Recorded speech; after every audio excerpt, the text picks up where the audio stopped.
Je vous propose de parler jeux de société avec deux jeux, un jeu qui existe déjà et un jeu qui sera bientôt proposé en financement participatif. Il s'agit de Quarks et Quarks Wanted. Nous retrouvons l'auteur de ces deux jeux, Grégory Détré. Bonjour Grégory. Bonjour. Alors, on va bientôt retrouver, au mois d'avril, une campagne de financement participatif pour Quarks Wanted. On va voir qu'il y a des similitudes avec le jeu Quarks, non seulement dans le thème, mais aussi dans les illustrations. Ce sont deux jeux qui peuvent se jouer indépendamment l'un de l'autre, mais qui peuvent être une bonne continuité si vous avez aimé le premier. Avant de parler de ces deux jeux, j'ai envie d'en savoir un peu plus sur vous et votre parcours. Le monde du jeu, vous l'avez découvert tout jeune ou c'est quelque chose qui est arrivé bien plus tard? Non, j'ai toujours adoré les jeux de société. Quand j'étais petit, je jouais beaucoup au Risk, je jouais à des classiques, le Monopoly bien sûr, Dessin, tout ça. Et ensuite, j'ai fait une longue pause avant de redécouvrir le jeu de société ou de découvrir le jeu de société contemporain avec Jungle Speed. Et c'est ce jeu qui m'a lancé, qui m'a mis le pied à l'étrier, donc c'était autour de 2002-2003. Et ensuite, ça m'a donné envie, j'ai acheté d'autres, et ça m'a donné envie de créer mes propres jeux du coup. Alors c'est facile la création de jeux parce que des fois il suffit pas juste d'avoir des idées, il faut tester nos idées, il faut les illustrer, il faut pousser la chose, si je devrais dire, jusqu'à ce que ça existe et ça sorte en boutique. Le processus de création chez vous, c'est compliqué ou c'est plutôt facile? Alors, en fait, la création, c'est les idées qui viennent comme ça, donc dans l'immédiat, ça paraît relativement facile. Les idées viennent, on les note sur papier, on fait des premiers prototypes. On trouve ça sympa en tant qu'on le teste en solo. Et puis après, quand on passe par des tests un peu plus complexes, un peu plus poussés avec d'autres personnes, on se rend compte qu'il y a plein de choses qui vont pas, qu'il y a plein de corrections à faire. Donc, je dirais pas que c'est difficile parce que c'est un vrai bonheur à faire, c'est du plaisir. Mais oui, effectivement, il faut vraiment être très rigoureux sur l'équilibre du jeu, sur la qualité des mécanismes et sur le plaisir que ça peut apporter. Il faut prendre beaucoup de recul par rapport à ça. Donc difficile, non, je dirais pas vraiment difficile, les idées viennent facilement, mais après c'est du travail de rigueur en fait. Et il y a la période de test. Est-ce que vous êtes passé par les festivals, ce qu'on appelle les prototypes, les proto-off, les endroits où on fait tester des prototypes à des gens qu'on connaît pas? C'est l'œil aiguisé des joueurs en fait qui aide à poursuivre le système de création. Oui, c'est ça. Au début, je teste toujours d'abord rapidement avec la famille et les amis qui n'hésitent pas à me dire quand ils n'aiment pas, justement, parce qu'ils savent que ils risquent pas de me blesser. Et ensuite, j'ai fait pas mal de salons. J'ai arrêté depuis un petit moment parce que ma vie de famille m'en a empêché en quelque sorte. Et j'ai été sur des salons, j'ai fait des concours à Panazol, à Ugine. Le test devant le public, c'est un vrai bonheur. Effectivement, ça permet de se rendre compte, d'avoir d'autres avis, d'autres points de vue.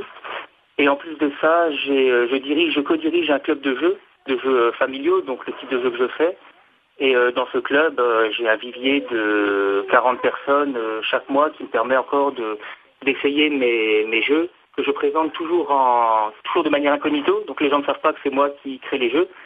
Et je peux tester du coup avec plein de personnes différentes à chaque fois mes jeux. Et c'est très agréable et très important. Alors ensuite, une fois que le jeu est bien rodé et qu'il est prêt à sortir, il y a toujours le problème de l'édition. Il faut trouver une maison d'édition. Et puis, depuis quelques années maintenant, il y a l'auto-édition et le financement participatif. Comment s'est fait le choix pour Quarks, notamment, de choisir le financement participatif? Ça s'est fait grâce à ma femme et à des amis. C'est-à-dire que pour mes 40 ans, ils m'ont fait une grosse cagnotte. Et ils m'ont proposé une grosse cagnotte pour pouvoir m'auto-éditer, tout simplement, parce que c'est quelque chose que je voulais faire depuis longtemps et j'osais pas franchir le pas pour des raisons financières, pour des raisons de temps, etc. Et donc ça s'est fait comme ça. Ils ont fait une grosse cagnotte à un anniversaire. Ils m'ont dit voilà, vas-y, tente ta chance. Donc c'est ce que j'ai fait. J'ai tenté ma chance. J'ai démarché des personnes, des illustrateurs, etc. J'ai un peu appris le métier sur le tas, parce que je connaissais pas du tout le métier d'éditeur en dehors excepté ceux que je croisais en tant qu'auteur. Et du coup, voilà, ça s'est fait. Ça a plutôt bien marché pour mon premier jeu, donc je me suis dit, pourquoi pas continuer après tout. Et donc le jeu Quarks a vu le jour. On peut noter la collaboration avec Henri Kermarek, que j'ai eu la chance d'interviewer pour le Peanut Club chez Lumberjack Studio, que l'on retrouve là pour des illustrations très colorées. Comment a fonctionné la collaboration entre vous et Henri ? En fait, ça s'est fait par hasard. C'est une rencontre qui s'est faite par Internet sur le site Trick Track. J'étais justement suite à la petite cagnotte que j'ai eue, je cherchais des conseils sur le forum Trick Track entre autres, et Henri m'a contacté m'a contacté par rapport à ça pour me dire que voilà, ça pouvait coûter tant et tant, etc. Que c'était quelque chose, que c'était un gros budget et que lui éventuellement il serait prêt à me rendre service, à me faire un super prix, à collaborer avec moi si ça m'intéressait. Du coup, on a discuté longtemps et au final, la communication étant excellente, ça s'est fait comme ça. Effectivement, il m'a beaucoup facilité les choses sur le projet. On a créé les Quarks ensemble et j'étais ravi de tout ça, quoi, en fait. C'était vraiment une rencontre par hasard qui continue maintenant avec Quarks Wanted pour mon plus grand plaisir. Alors on peut signaler que Monsieur Henri Kermarek est un sacré personnage pour l'avoir rencontré, je le répète.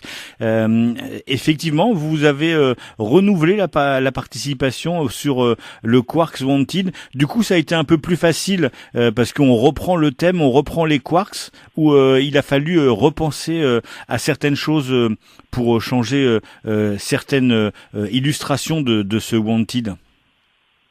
Alors j'ai voulu effectivement retravailler avec Henri parce que c'était un vrai plaisir et je trouvais que j'aimais beaucoup les quarks qu'il avait inventés, donc j'avais envie de les utiliser dans un autre jeu. Et comme cet autre jeu c'était aussi un party game, un jeu d'ambiance, du coup ça n'a pas été trop compliqué. On a décidé de garder les mêmes quarks, de modifier un peu le visuel, mais de rester en fait, de faire une sorte d'univers, de monde de quarks. Et il y aura quelques petits quarks nouveaux, ça se verra au moment du Kickstarter. Mais voilà, l'idée, c'était vraiment de garder cette identité visuelle que je trouvais très sympa, très colorée, et qui avait beaucoup plu aussi aux gens qui avaient pledgé sur Kickstarter pour le jeu. Donc je me suis dit, pourquoi pas relancer la même chose. Et puis encore une fois, comme notre relation professionnelle s'était très très bien passée, j'étais ravi de retourner travailler avec lui. Alors évoquons maintenant ces jeux. On va commencer par parler de Quarks. Donc le premier jeu que vous avez édité, c'est un jeu de cartes. Vous avez donné le thème, c'est un party game. Il y a plusieurs avantages à ce jeu. Il est plutôt rapide. Les parties durent une vingtaine de minutes. On peut jouer en famille puisque dès 8 ans, voire même un peu avant, pour l'avoir essayé avec un petit garçon de 7 ans, on peut y jouer avant. Et surtout aussi un des autres avantages que je trouve à ce jeu, c'est qu'on peut jouer de 2 à 8 joueurs. C'est pas souvent qu'on trouve alors les party games oui, mais on s'arrête souvent à 5-6 joueurs. Là, on peut aller jusqu'à 8. Ça fait des sacrées ambiances autour de la table. Oui, c'est ce que je recherchais. En fait, j'avais pris comme référence Quarks, c'était un de mes premiers jeux que j'avais inventé il y a longtemps, et ma référence était Jungle Speed, qui est très jouable à 2, 3, 4, 5, 6 jusqu'à 8. Et j'avais envie justement de créer un jeu d'ambiance qui puisse aussi se jouer à très nombreux. Sans pour autant copier évidemment ce qui se faisait déjà, en essayant de trouver un petit truc en plus qui le démarque. Et c'était vraiment la condition pour moi, c'est qu'on puisse jouer très nombreux, parce que pour moi un jeu d'ambiance, plus on est nombreux et plus c'est généralement un peu le souk, et plus c'est rigolo finalement, plus ça met d'ambiance. Alors parlez-nous un peu de ce quarks où on va retrouver des cartes très colorées, et avec donc ces quarks, il y a des protons et des neutrons, et il va falloir retrouver des cartes par rapport à certaines règles de couleurs, de tentacules. Dites-nous un peu de quoi il retourne avec ce quarks. Eh bien en fait, oui, c'est des protons et des neutrons, ça vient du quark qui s'écrit un peu différemment, QARK, qui est une petite particule élémentaire. Et bon, j'ai pas de notion de physique-chimie très complète, mais je trouvais ce principe de quark rigolo. Et en fait, quand elles s'associent, elles peuvent former des protons ou des neutrons. Et comme je cherchais un thème un peu rigolo, un peu décalé pour le jeu, j'ai repris cette idée-là en changeant un peu les termes. Après, le jeu en lui-même, il est relativement simple. On a un paquet de cartes devant soi. Tout le monde retourne la première carte de son tas, qui laisse donc apparaître tout plein de quarks. Et à partir de là, il faut taper sur une des cartes visibles, sachant que sur chaque carte, il y a des points. Il y a un numéro entre 1 et 5 qui représente les points qu'on peut remporter. Et donc, il suffit pas en fait simplement de taper sur la carte avec la plus grande valeur. Il faut d'abord la regarder et mémoriser un peu ce qu'il y a dessus. Puisqu'une fois que tout le monde a choisi une carte, en tapant sa main dessus, donc en mode rapidité, en mode réflexe, il faudra ensuite répondre à une question à poser, qui apparaît uniquement une fois que la première carte de chaque tas a été retournée. Donc les gens ne savent pas à l'avance à quelle question ils vont répondre tant que les quarks ne sont pas visibles. Et du coup, ça crée quelques moments assez rigolos, puisqu'on a tendance, comme dans la plupart des jeux de réflexe, à taper très rapidement, alors qu'en fait, il faut prendre un petit peu de temps pour regarder les cartes, mais pas trop longtemps non plus. Et donc il y a un sacré mélange de couleurs, de visuels. On joue avec les yeux, avec les tentacules. Et vous avez réussi, et c'est très fort, je vous parle en connaissance de cause, à allier des couleurs qui soient vraiment assez franches pour que même les daltoniens puissent jouer. Alors ça c'est le travail d'Henri, justement, c'est lui qui m'a dit quelle couleur choisir, pourquoi celle-là. Ça c'est tout cet aspect-là, c'est lui qui a géré, qui est justement en tant que professionnel, il savait quoi faire, quoi choisir, etc.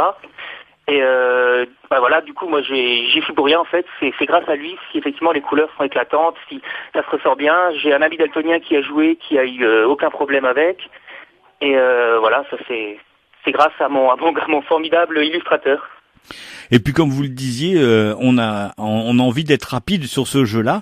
Et puis après quelques tours, quand on s'est bien planté, on prend le temps de la réflexion et du coup ça ralentit un tout petit peu le jeu. Il faut être assez rapide tout en n'étant pas trop rapide. Avec les enfants, c'est quelque chose qui fonctionne bien. On s'aperçoit qu'ils sont assez vifs de nature, hein. Oui, c'est même impressionnant. J'ai fait tester le jeu avec beaucoup d'enfants et ils battent régulièrement des adultes à plat de couture. Ils ont des réflexes, une mémoire phénoménale quoi, qu'on perd, j'ai l'impression, ou avec le temps, ou parce qu'on a d'autres choses en tête. Et c'est vrai qu'au départ, j'avais créé le jeu pour des adultes parce que j'avais envie de faire un jeu qui me plairait avant tout à moi. Et je me rends compte que les enfants s'éclatent comme des fous avec. C'est vrai que j'ai mis à partir de 8 ans, mais j'avais testé avec des enfants de 6-7 ans et ça passait encore très bien. Ils étaient très forts. Et là, vous revenez donc avec... alors, on pourrait croire que c'est une extension à Quarks, mais pas du tout. C'est un jeu sur le même thème, avec toujours ces petits quarks colorés.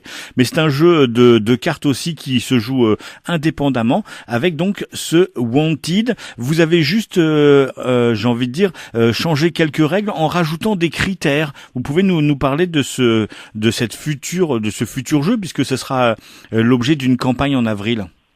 Oui.